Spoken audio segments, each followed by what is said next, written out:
My name is Runo, and this is 4 True Stories of the Wendigo. I'm writing this story on here to warn other people, let them know that there's definitely something out there. And to this day, I still don't know what it is, nor have I gone into any woods or forest whatsoever. If you don't believe me, that's completely fine. Read this as a fun story at your expense.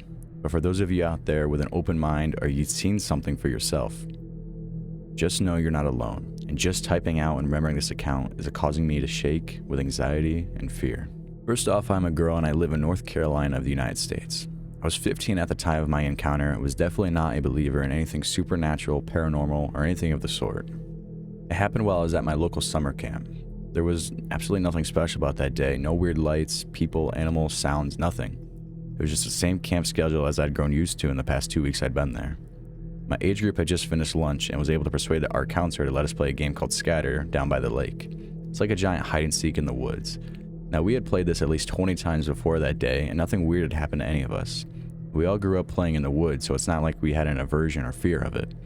But for some reason, that day when our counselor shouted Scatter, and I ran in to find a hiding place, it became a whole new ballgame. I had run as far as I could while still being able to see the lake, as were the rules, and I had found a huge old uprooted tree that I decided would be the perfect hiding place. So I laid down as close as I could against the ground and waited. I had been there for about 5 minutes when I suddenly heard a voice calling my name in a weird dreamy-like voice. Not just any voice, my mom's.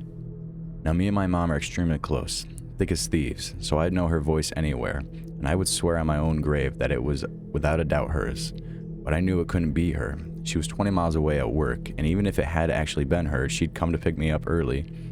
The voice wasn't coming from the lake. It was coming from further out in the woods, beyond the border of the camp.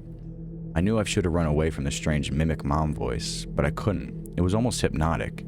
It messed with my thoughts and gave me doubts like, well, it could be my mom. Or what if she's hurt, and I have to get to her? All these things were flooding into my mind like someone had broken a dam I didn't know was there, until they finally overwhelmed me with emotions, got the better of me, and I took off running in the direction the voice was coming from. I had ran as far as I could with only the strange voice as my guide. I couldn't have run for more than 5 or 7 minutes when I got to a clearing and the voice suddenly stopped. When I entered the clearing and didn't hear my mom's voice calling me anymore, I could finally think clearly again. I started to have little alarm bells go off inside my head saying, "You idiot," or "That's not mom," and run. But I couldn't run. I didn't know where to run. I'd gotten so far away I lost sight of the lake by camp and had absolutely no idea where I was. And I was completely exhausted to boot, with no other options than to sit and catch my breath. I did just that. No sooner had I sat down, more warning bells went off in my mind. I quickly did a 360 survey around the clearing and noticed a strange noise. It wasn't the continuation of the voice before, no. It was the distinct sound of chattering teeth, like if you were cold.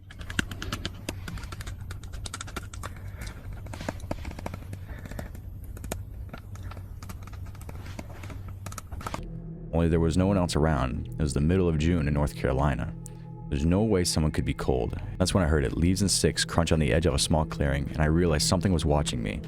And then whatever it was moved fast and in circles around the clearing, almost like it was circling prey. It was at that moment I knew whatever it was had led me out there, away from the rest of my group, exactly like the predator my instincts had been screaming at me that it was.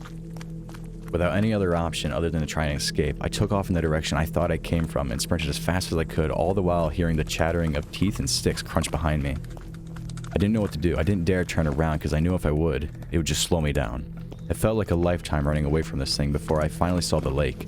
And even though I didn't think I could run faster than I had ever had in my life, when I broke the tree line or ran to the lake where I knew my friends were, at that point I felt safe enough to stop and look back to see what had been chasing me.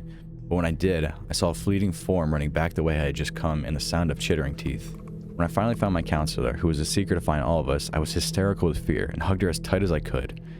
When I finally calmed down, she tried to get me to tell her what happened, but I just asked, "Were you calling my name?" Before she had said anything, I already knew the answer. After all, it was my mom who was calling me away. What she said was so much more bone-chilling to me. She told me no one called for you. We didn't know you were gone. Everyone is still hiding. The game isn't over.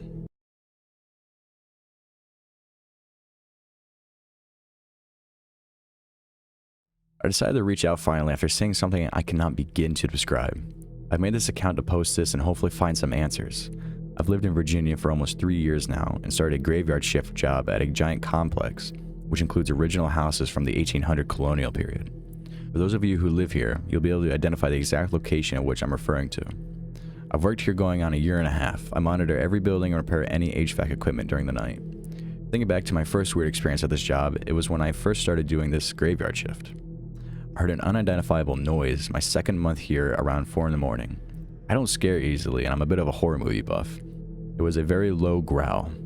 It sounded as if it was crouching right behind me in my office. I sat there stunned, not turning around, not moving whatsoever.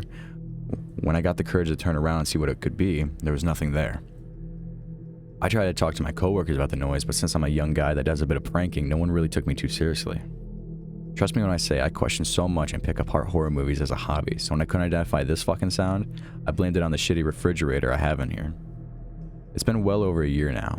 I've never once heard that noise again. Recently I've been leaving early to take a scenic route to get to work, enjoying the fall foliage and cool breeze. I've been pulling into the same spot for the past couple of weeks to smoke cigs and relax before getting there and clocking in. Last week when I pulled in and parked, I felt this uneasy feeling of being watched by something, or someone in the tree line. I brushed it off for the first 2 or 3 times it happened during the rest of the week. Now this may seem like paranoia, but I know paranoia being a recovered coke addict. I can promise you this isn't some delusion. This is a trust your gut type of paranoia. 3 days ago I went back to flash some headlights and try to establish some dominance to take back my spot and to get nosy, hoping to see something if anything at all. When I didn't see anything, I shrugged it off once again, decided to park away. No sinking feeling. I started to relax. I put the cig between my lips, cracked my window down about 8 inches, put my car in park, and pulled out my lighter. As I hit my lighter and lean into the cig, I get a cool sensation cover my entire body. The hair on the back of my neck stand up. As I look around the car, I peer into the rearview mirror and see some white shape around 50 feet from the back end of the car. I tap the brakes to illuminate the area and see a gangly tall creature with a long white face standing on its back legs, punched over 5 or 6 feet into the tree line about 20 feet right behind my car. I took a sharp breath in and about coughed up a lung when I threw my car into drive and sped off. This was only a few days ago. I work by myself on the second floor of a pretty secure building. I keep hearing crunching leaves as if a grown man is walking directly under the window where my office is. This only happens while I'm at work, but I feel it'll be a matter of time before I feel this presence at my house as well. The more I read and try to understand what I saw, I couldn't be more convinced that what I saw was a Wendigo. I'm starting to dream of this thing. Last night was the first night it appeared in a dream. Being in Virginia by myself gives me much relief, for my family aren't in danger. Even if I am in danger, sure as fuck feels as if I am. An ex-girlfriend of mine used to live on this small rural island in Minnesota called Gray Cloud Island. At one point, the island had the highest concentration of Indian burial mounds in the country. There was a lot of history there, and it was at one time considered sacred. I'm sure you all know how that went. At any rate, across the street from my ex's mailbox was a long, overgrown gravel driveway blocked off by a rusty chain. On one of our late evening jaunts, we decided to step over the chain and make our way down this driveway, which is a good quarter of a mile long, if not more. The driveway opened up into a small clearing of sorts, in the center of which was all that remained of a home's foundation. No more than a little rectangular patch of concrete. Trees, which were rigid in clearing, were sparse in some spaces but thicker in others. But even so, we could see a lot of the ground beyond the clearing. Grassy, humped grounds, trees, nothing else. The ex-girlfriend had a blanket which she spread out in the patch of concrete, and we laid down together and talked for a time while we were listening to the chirr of the crickets. Dusk had crept in and we were still laying there, when we heard movement in the woods nearby, the crackle of branches and crunching of leaves. It was very close, much too close for comfort. From the sound of it, it was no more than 20 yards away. Surely we've heard its approach from a ways off. After all, sound has a tendency to carry in the woods. We got up to my mutual unspoken agreement, and in the dark, made our hasty but careful way to the driveway. The sound of something approaching from the woods changed. It was now in the clearing, where we had been only moments before. As shit scared as we had been, I broke into a run, which was immediately arrested by my girlfriend, who urgently whispered, "Don't run, it provokes chase." I did as she said, and together in silence, we moved back down the driveway, moved as fast as we could without actually running. By the time we got to the street, the sounds were gone. "What do you think that was?" I asked her. "I don't want to talk about it," she said, stone-faced. She was 100% Native American. I knew she knew more than she let on, but regardless of how much I pried, she never told me what it was. To this day, I still wonder. I need to talk about this somewhere where people will read it. On Thursday, February 17th, 2017, at around 16 to 1700, I believe I spotted a Wendigo in a wooded area behind my residence. I live in an area where Wendigos could have been spotted, so I don't deny that it was a Wendigo. Anyway, I have found mutilated animals and horrible scenes of death, rot, and decay that would make even well-seasoned veterans throw up. The sights have just been horrifying, and this really supports my theory that something is back in those woods. For example, about a month ago, I found my second dead fox. Its head and spinal cord were about 30 feet down the hill from a mangroves mess that was once a body. Its body and its front left leg ripped off and large scratches on its chest and sides. Furthermore, it was disemboweled, with its intestinal tract in the trees and bushes.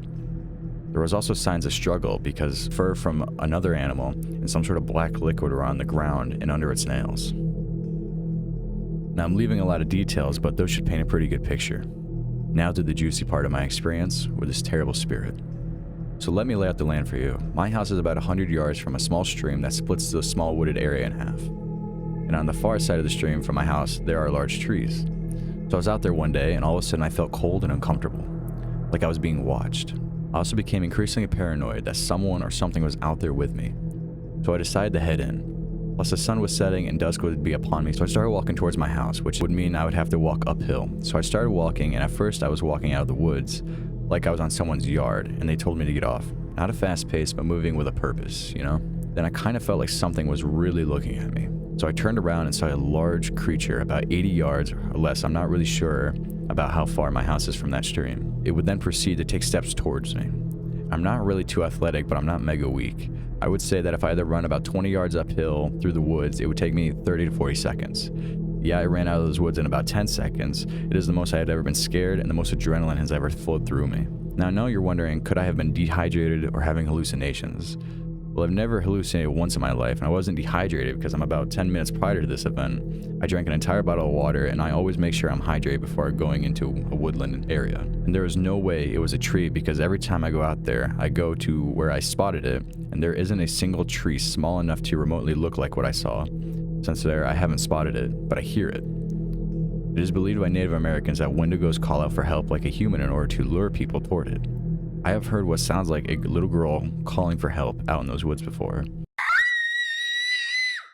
It is still terrifying to talk about or think about. Could anyone please help me or tell me that I'm not crazy, because it feels like I am. Please give me all the feedback you can. I'm really terrified of this phenomenon. Thanks.